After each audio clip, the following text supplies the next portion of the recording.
गरीब की दिवाली। एक समय की बात है। नीता नाम की एक औरत अपनी बीमार सास विमला और बेटी मानसी के साथ रहती थी। पति के देहांत के बाद नीता पे सारी जिम्मेदारी आ जाती है। नीता एक फैक्ट्री में काम करके अपना घर चलाया करती थी। एक दिन, बहू, दिवाली आने वाली है। तूने दिवाली की सारी तैयारियां शुरू कर दी है ना? मां जी, दिवाली आने में अभी वक्त है। फिलहाल तो मुझे आपकी दवाई और घर के लिए राशन लानी है। इस गरीबी के कारण आपके लिए वक्त पे दवाई भी नहीं आ पाती है।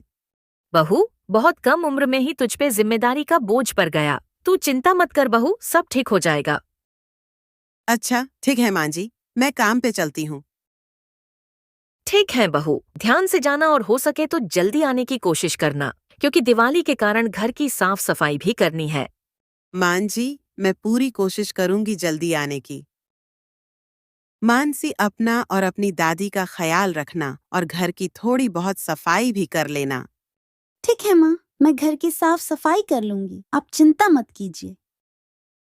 नीता अपने काम पे आ जाती है और तभी वहां फैक्ट्री का मालिक आता है। नीता, तुम हमारी सबसे पुरानी वर्कर हो और तुम हमेशा इस फैक्ट्री के लिए वफादार रही हो। मुझे ये कहते हुए बहुत दुख हो रहा है कि मैं ये फैक्ट्री बंद कर रहा हूँ। मैंने बाकी के वर्कर को भी कह दिया है, हो सके तो तुम नया काम ढूंढ लेना। मालिक, ये आप क्या बोल रहे हैं? यदि आप फैक्ट्री बंद कर देंगे तो मैं कहाँ जाऊंगी? दिवाली का समय है, अभी काम मिलना मुश्किल है। मैं समझ सकता हूँ, लेकिन इसके अलावा मेरे पास कोई रास्ता नहीं है। मालिक की बात सुनकर नीता उदास होकर अपने घर चली आती हैं और विमला को सारी बातें बताती हैं। बहू, अब हम लोग क्या करेंगे? दिवाली सर पे है और ऊपर से तुम्हारा काम भी छूट गया है। दिवाली के समय कहीं पे काम मिलना भी मुश्किल है। मैं जानती हूँ माँ जी, मैंने सोचा था इस महीने की तनख्वाह से शहर जाके आपका इलाज करवाऊंगी और हम इस साल दिवाली का त्योहार बड़ी धूमधाम से मनाएंगे, लेकिन मेरे सारे अरमान टूट गए माँ जी। चिंता मत कर बहू, कहीं काम ढूंढने की कोशिश करना, काम मिल जाएगा। अगले दिन होते ही नीता काम ढूंढने निकल जाती हैं, लेकिन नीता को कहीं पे भी काम नहीं मिलता है। नीता उदास होकर अपने घर आ जाती हैं। क्या हुआ बहू, कोई काम मिला कि नहीं? नहीं माँ जी, कोई काम नहीं मिला, लेकिन मैं सोच रही थी क्यों ना मैं कुछ दिए उधार लेके बाजार में बेचूं। बहू, ये तो बहुत अच्छा सोचा है तूने। कुछ दिन बाद नीता उधार पे कुछ दिए ले आती हैं और बाजार जाके बेचने लगती हैं। दिवाली के दिए ले लो बहन जी, आपका पूरा घर जगमगाएगा। नहीं लेने हैं मुझे ये दिए। सामने वाली दुकान से रंग बिरंगी लाइटें और सुंदर दिए ले लूंगी। दिए ले लो, सुंदर सुंदर मिट्टी के दिए ले लो। देखते देखते शाम हो जाती हैं, पर नीता के एक भी दिए नहीं बिकते हैं। नीता उदास होकर अपने घर आ जाती हैं। क्या हुआ बहू, दिए बिके कि नहीं?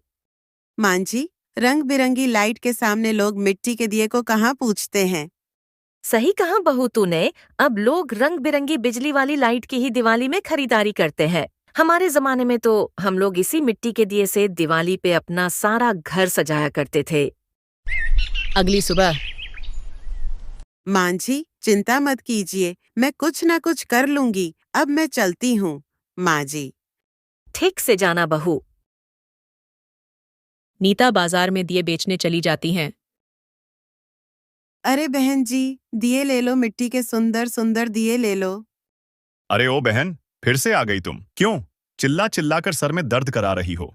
तुम्हारे मिट्टी के धूल खाती बेकार सी दिए से कौन अपना घर सजाएगा, बताओ जरा। ज्यादा शोर मत मचाओ और शांति से बैठ के दिए बेचो, नहीं तो मैं यहां से भगा दूंगा। वो दुकानदार रंग बिरंगी दिवाली की बिजली वाली लाइटें और सुंदर सुंदर सजावट का सामान बेचता था। नीता उसके व्यवहार से दुखी हो जाती हैं। देखते देखते दोपहर हो जाती हैं। अरे ओ बहन, अब तुम यहाँ मेरी दुकान के पास नहीं बैठोगी, चली जाओ यहाँ से। तुम्हारी टूटी फूटी दिए की वजह से लोग मेरी दुकान की तरफ नहीं आते हैं।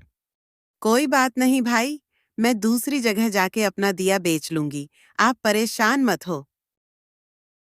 बेचारी नीता दूसरी जगह जाके अपना दिया बेचने लगती हैं।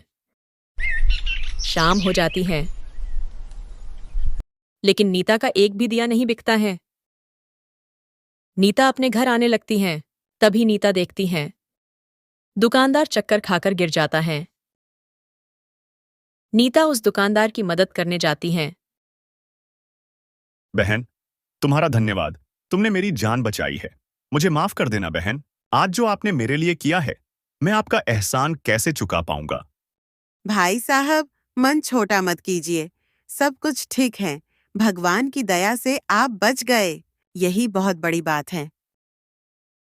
इतना बोलकर नीता अपनी टोकरी के पास आती हैं और वो देखती हैं टोकरी के सारे दिए टूटे हुए हैं। दुकानदार दूर से ये सब देखकर बहुत दुखी होता है।